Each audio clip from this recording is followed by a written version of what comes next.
Okay, so unboxing tayo ng degreaser.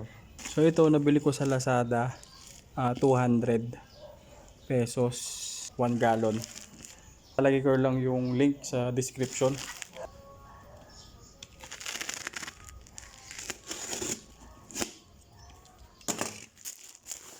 Yan. So pagkatapos i-unwrap, unbox na.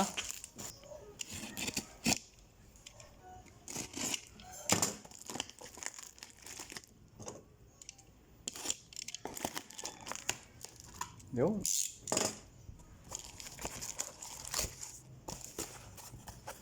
Tatayo ko muna tong camera. Labas ko na.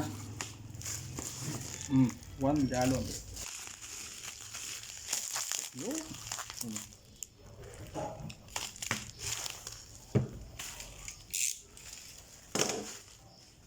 1 gallon na degreaser.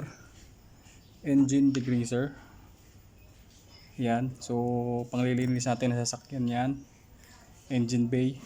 Pero sabi sa description ay all-purpose degreaser daw siya. Ayan o. All-purpose degreaser. So, titignan natin mamaya sa engine bay. Okay. Thank you sa panonood. Please like and subscribe my video.